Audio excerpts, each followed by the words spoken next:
So good afternoon, everybody. My name is Kevin Kachko. This is Ted Freer and Robert Hug. We are from Penn State University, and our 2017 NSPS student competition project was connecting our campus leveling network to the North American Vertical Dam of 1988. So a little bit about who we are. We are from Northeastern PA, and we met at the Penn State Wilkes-Barre campus where we studied surveying engineering for 3 years.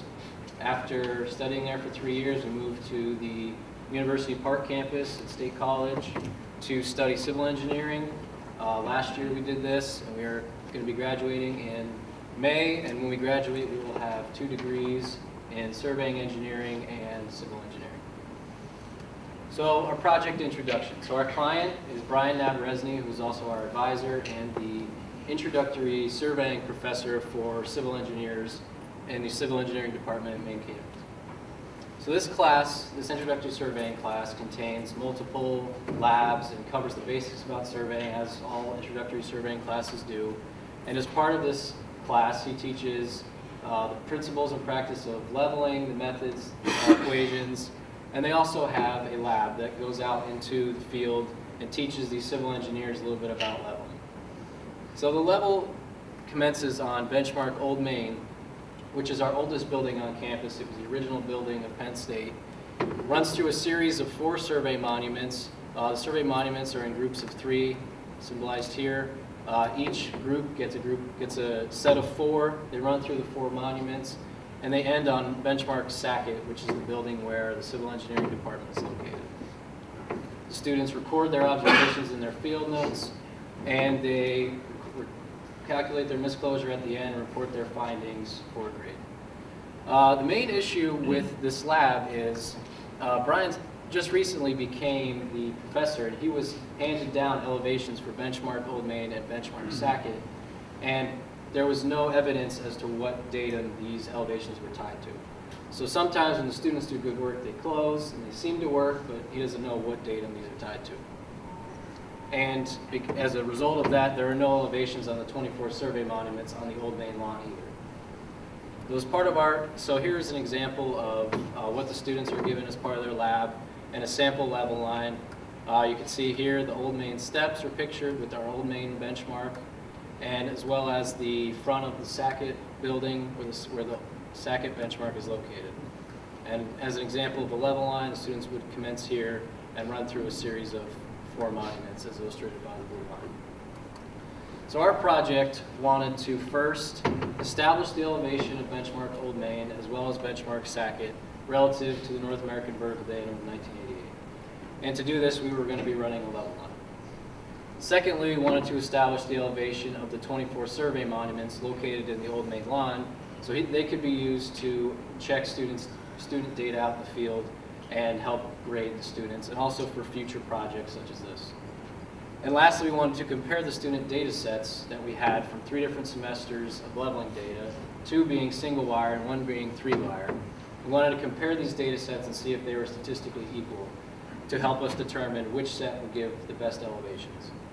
Additionally, we thought it would be fun to establish the elevation of our famed Nittany Lion Shrine. If you're a Penn Stater, you know a Penn Stater, you know that the Lion Shrine is one of the most Instagrammable spots on campus.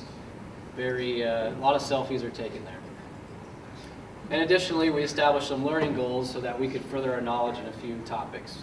We wanted to acquire better leveling skills through doing this, as well as become familiar with 3rd order leveling standards as put forth by the Federal Geodetic Control Subcommittee. Second, we wanted to enhance our knowledge of LeastSquares adjustments, which we would be using to analyze the data, as well as data analysis. And we wanted to gain a better understanding of analyzing errors in survey data, as well as interpreting statistical outputs, as we did from our LeastSquares adjustments. So now Ted is going to talk a little bit about our safety plan. Thank you, Kevin. Before we started the project, for our level run, we decided to come up with a safety plan. It consisted of 4 parts: an introduction that consisted of a policy statement, site information and scope of work, and then a hazard assessment that had 4 hazards that we thought we would encounter upon the project site. That's physical hazards, weather hazards, ultraviolet hazards, biological hazards, and then a first aid kit and personal protective equipment. And then some main points of our safety plan was the proximity of the Mount Nittany Medical Center, which is seen here. In case of an emergency, which our project area is right there, it's about an 8 to 10 minute drive. And then an interesting fact that we came upon when compiling the safety plan was the shadow rule that the EPA has, and it's an easy way to tell how much UV exposure you're giving throughout the day. And then a major issue we faced was traffic, because the benchmarks that we were leveling from were near the roadway. So we utilized PennDOT standards.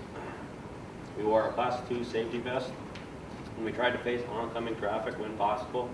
And if not, we utilized a buddy system when about 5 feet away from the roadway edge. And then we utilized a crosswalk when readily available to cross the road. And after we tailored the safety plan more towards the roadway. And then to start our project off, we decided to analyze the different type of sources of errors that you could encounter in your data.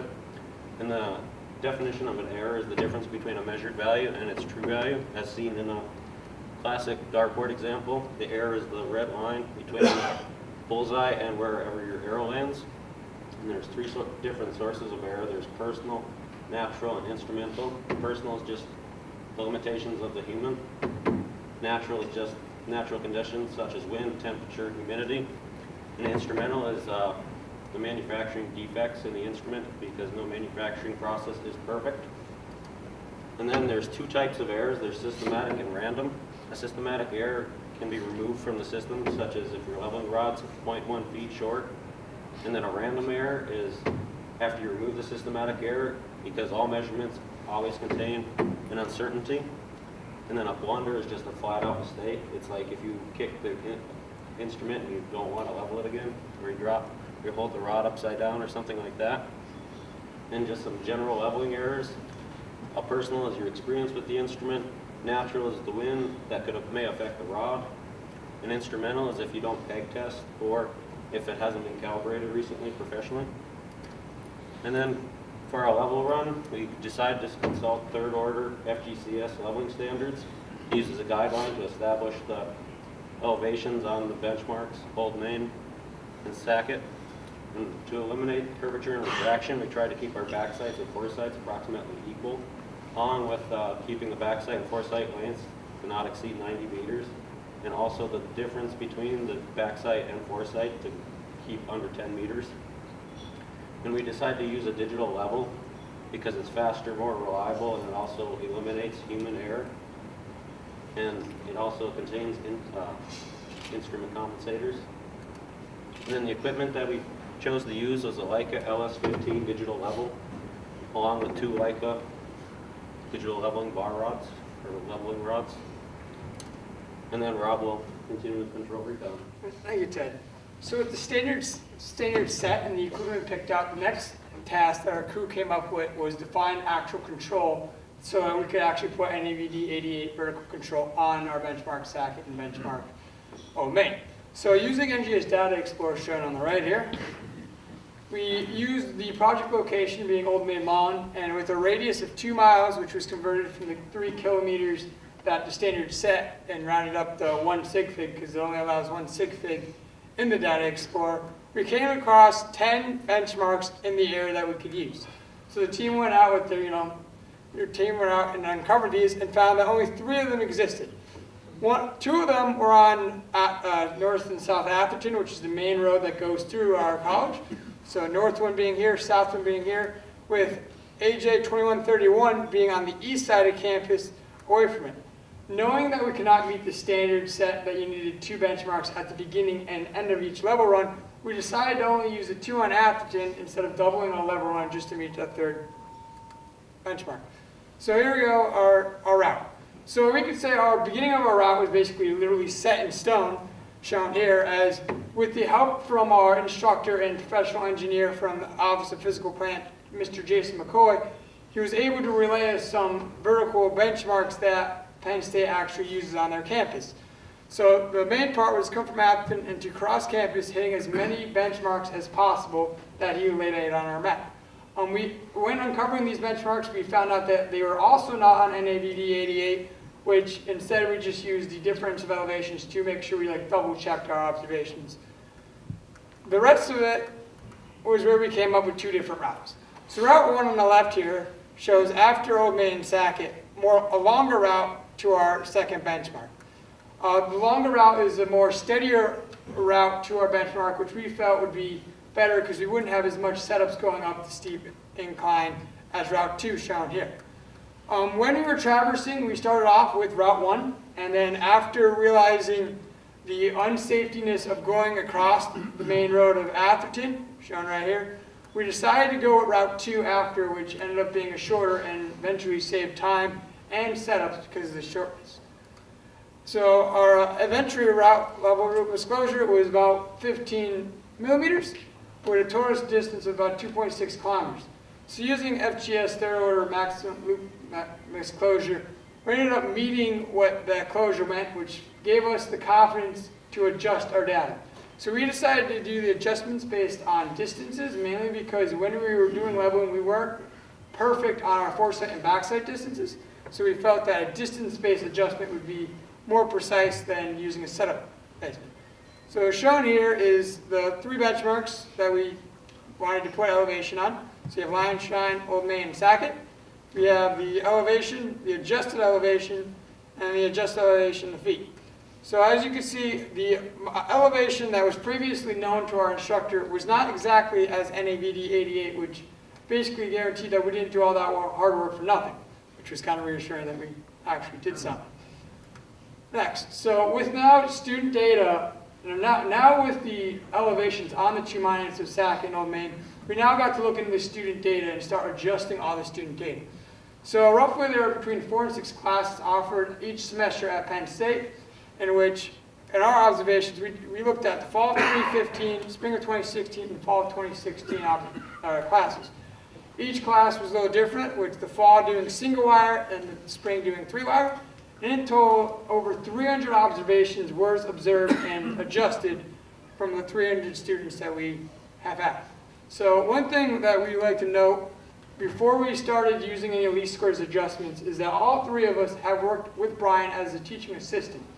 And I saw a couple of you giggle when we said that there are blunders in which people hold the rod upside down. That has happened multiple times, as well as texting, holding the rod.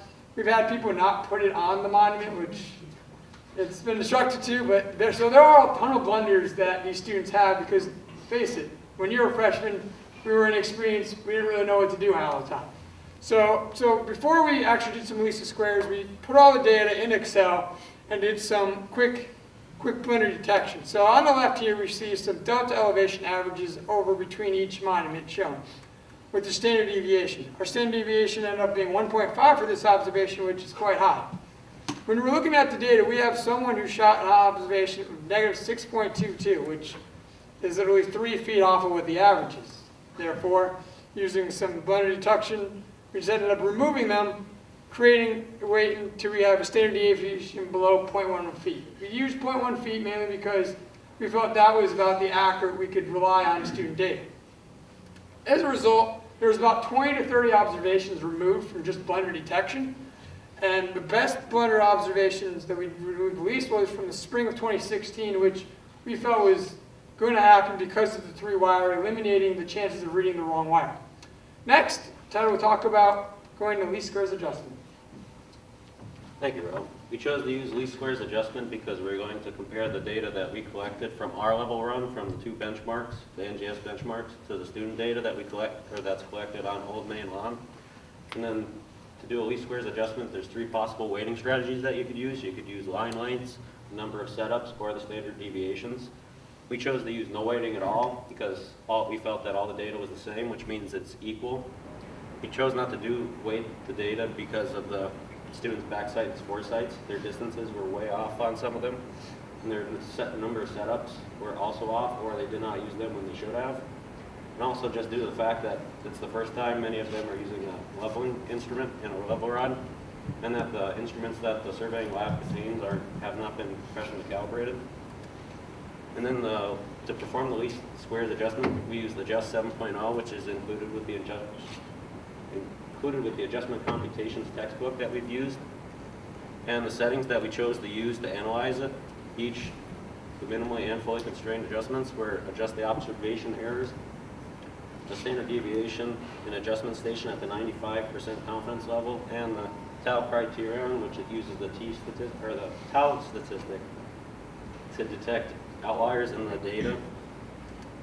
And then for the minimally constrained adjustment, we held benchmark Old Main fixed at 100 feet, which is an arbitrary value. And this was done to see if the observations were consistent with each other and also to determine the quality of student data. And we did this for each semester of data. And we used the largest standard residual to detect outliers. And as seen in this example, a standard residual above 0.133. And then as seen here, this observation is 0.138, so it was then flagged. This was then taken out of the adjustment and then reran.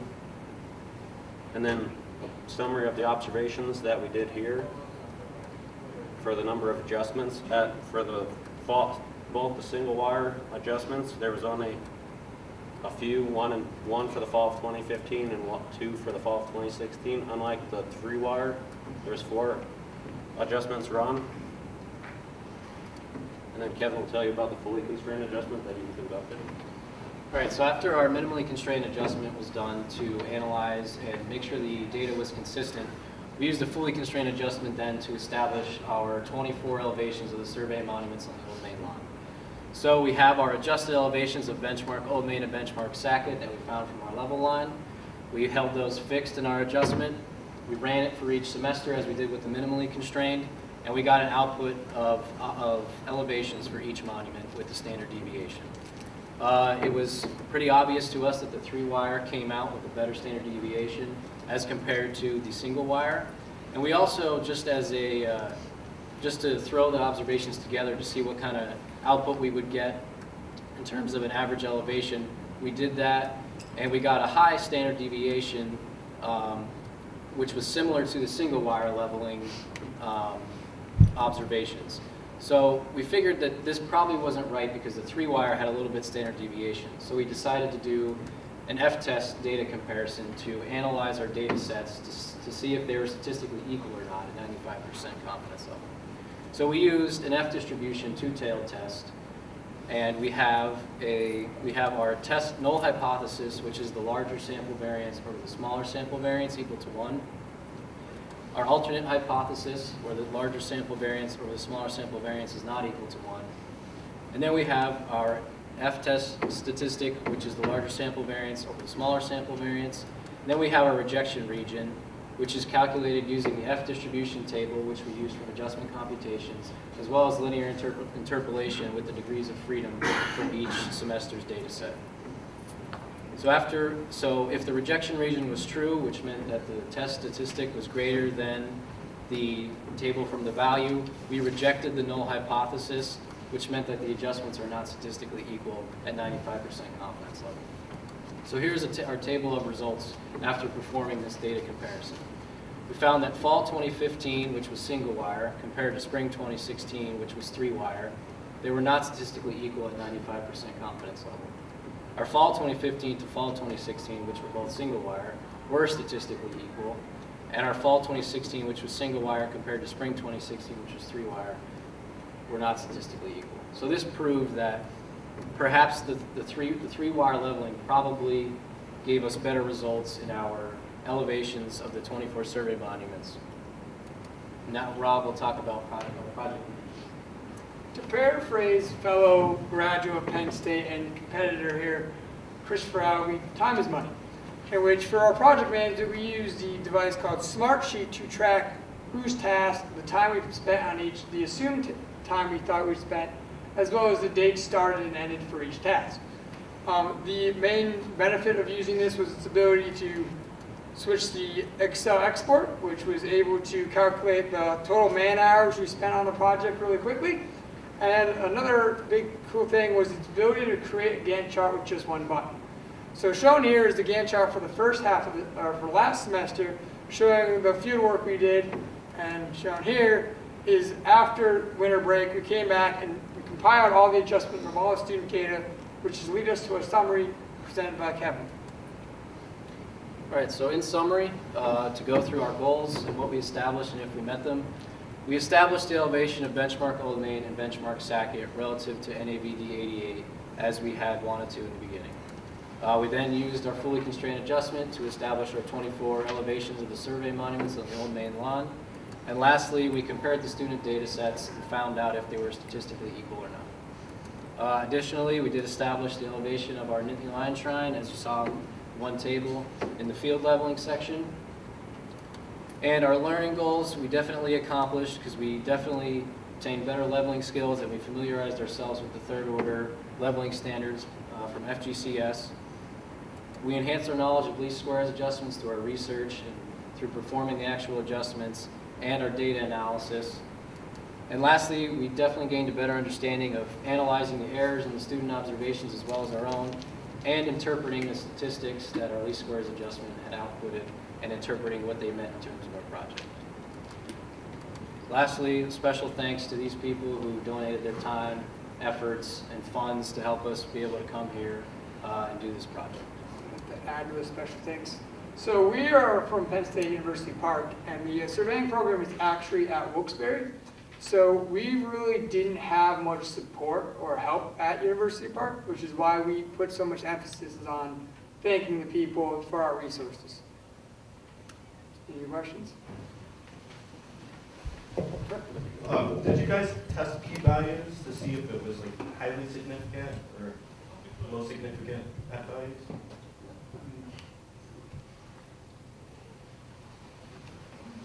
When you went out and looked for the benchmarks, did you look for all the benchmarks even if they were said to have been lost?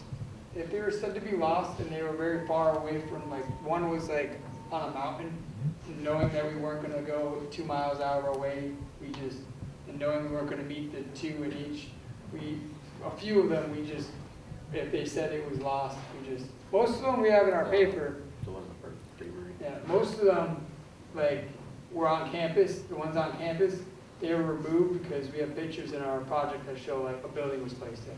So we went there, we looked, but some of them that were way out from their actual project site, that said that we're not there, we did not.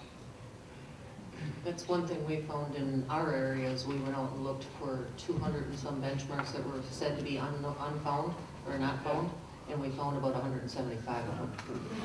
Yeah, I think we only like 2 of them we just went off of the engineer's data sheet that were just on the east side of campus that we knew we weren't going to travel to.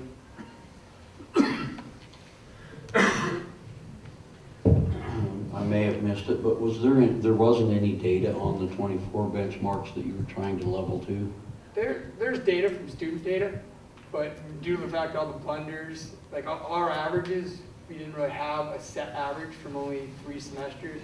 Because like when we were TAing, we would have like an average in which as long as they were close, we went off of it. So we didn't actually have like a set good vertical control. So that's why we did all the adjustment. You really wanted to know, didn't you? You had to go through all that to find out. When you went to find those 24 benchmarks, someone took you and showed you where those were? Was there, how did Go you back to that picture. find them? They're all well known. known. They're all Main. We use it. They're in very close. They're in very close proximity. They have to be used for the survey lab. So Right. because we were TAs, we knew where they were. You mentioned that when you were doing the LeastSquares adjustment that you chose to not weight any of the points because you had doubts about the quality of the students as surveyors. Once you realized there was a difference in quality between the 3-wire results and the single-wire results, did anyone consider perhaps rerunning your LeastSquares and weighting the 3 wires differently?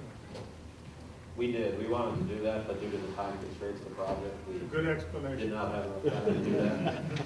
So it would have been interesting to see the results if we waited, if we wanted more. How did your methodology compare to the students' methodology? So we used digital level as they used like a single or 3-wire level.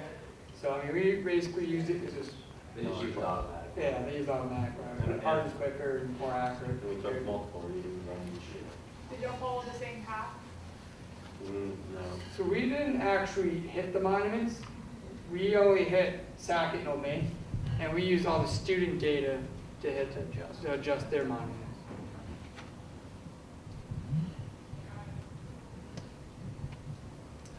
Other questions? Okay, thank you very much.